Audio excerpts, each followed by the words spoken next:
जय माता की प्रिय भक्तों, माता रानी आपका जीवन कष्टों से मुक्त रखे, आपका जीवन सदैव मंगलमय हो और आपके परिवार पर कभी कोई कष्ट न आए। इसी कामना के साथ में आज का वीडियो हम शुरू करते हैं। देखिए, गुप्त नवरात्रि में आज हम पढ़ेंगे चौथे दिन अर्थात माता भुवनेश्वरी की महिमा और उनकी कथा के बारे में और उनके प्रादुर्भाव के बारे में, साथ साथ हम उनकी पूजा का महत्व भी जानेंगे। चतुर्थ दिन माता भुवनेश्वरी को समर्पित दिन होता है गुप्त नवरात्रि का, तो माता रानी की आराधना कर कर हमें उनकी कृपा प्राप्त होगी। तो सबसे पहले लिख दीजिए कमेंट बॉक्स में जय माता की और फिर उसके बाद में इस पावन कथा का रसपान कीजिए। देखिए, माँ भुवनेश्वरी सौम्य कोटि की देवियों की श्रेणी में आती हैं, जिनका सर्वांग अरुण कांति से युक्त है। यह अपने भक्त को मनोवांछित पुत्र पुत्री का आशीर्वाद देती हैं और धन धान्य से संपन्न बना देती हैं। ग्रंथों में माँ भुवनेश्वरी को शताक्षी अथवा शाकंभरी नाम से भी संबोधित किया गया है। जो व्यक्ति माँ की आराधना करता है उसमें सूर्य जैसा तेज और ऊर्जा का उदय होने लगता है। माता भुवनेश्वरी के आशीर्वाद से व्यक्ति राजनैतिक उन्नति भी प्राप्त करते हैं। श्रीमद् देवी भागवत के अनुसार माँ भुवनेश्वरी को सौर मंडल की जननी और अंतरिक्ष की निर्माता बताया गया है।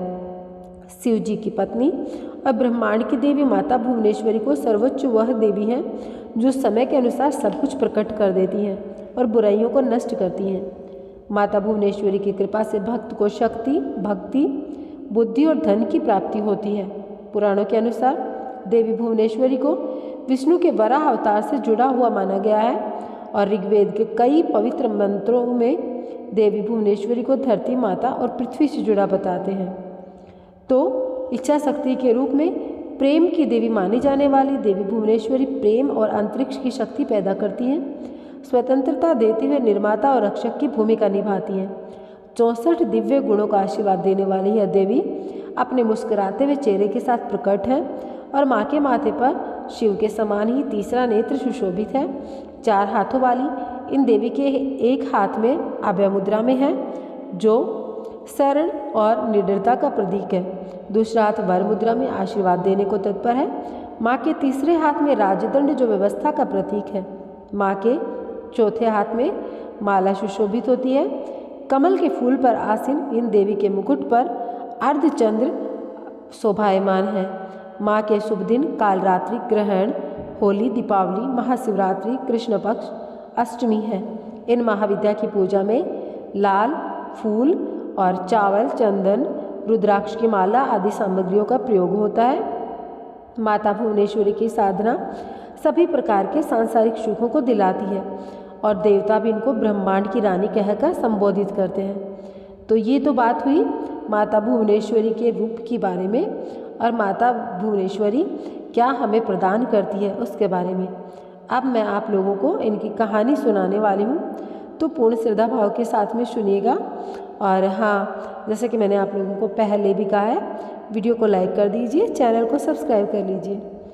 देखिए, काल की शुरुआत में ब्रह्मा, विष्णु और रुद्र जगत की संरचना प्रारंभ कर रहे थे। तब एक उड़ता हुआ रथ उनके सामने आया और एक आवाज़ ने उन्हें रथ में बैठने का आदेश दिया। जैसे ही त्रिदेव रथ में बैठे, यह मन की गति से उड़ने लगा और उन्हें एक अजीब से स्थान पर लेकर गया।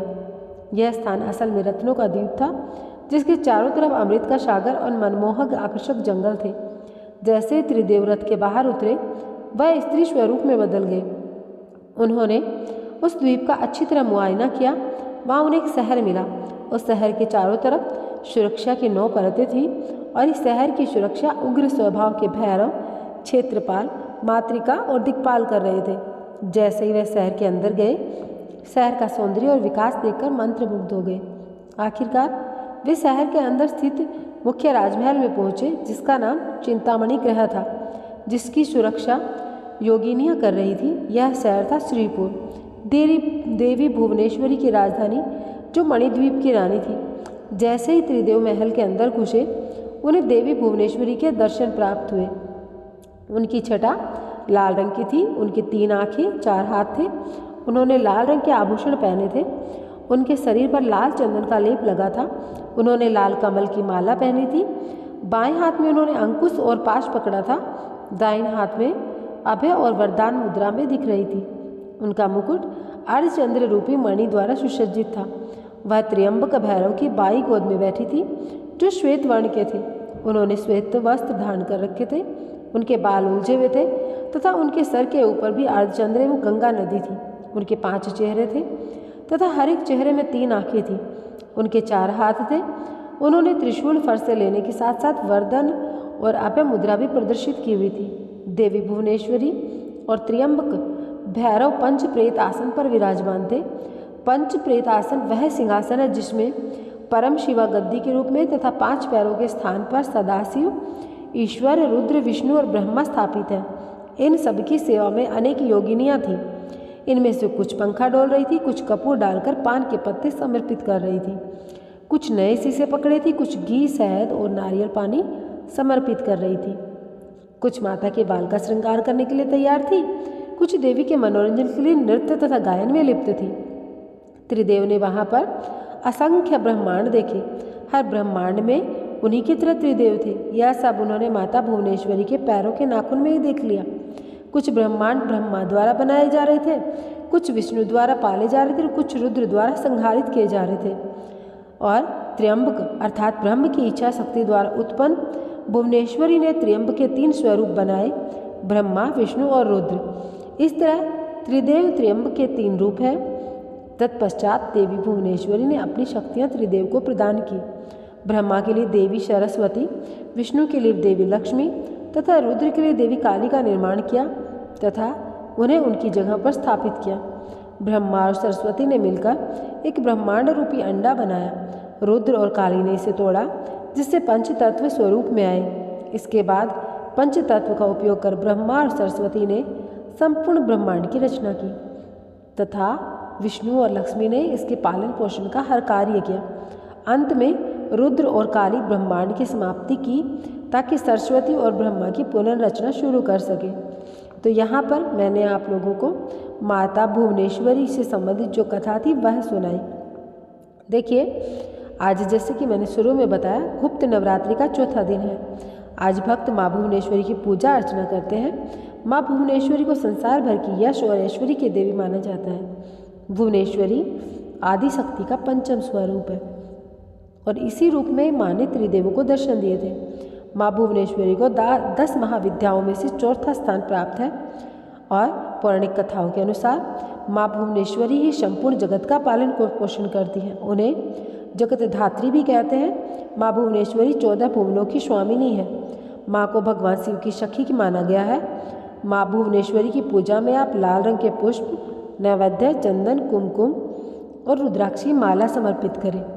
सिंदूर फलादि से आप इनकी पूजा करें और पूजा करने के बाद में दुर्गा सप्तशती का पाठ करें और माता भुवनेश्वरी की कथा अवश्य श्रवण करें। तो मैंने आप लोगों को माता भुवनेश्वरी से संबंधित ये चीज़ें बताई हैं। अगर आप लोगों को थोड़ा सा भी वीडियो पसंद आया हो तो वीडियो को लाइक कीजिएगा।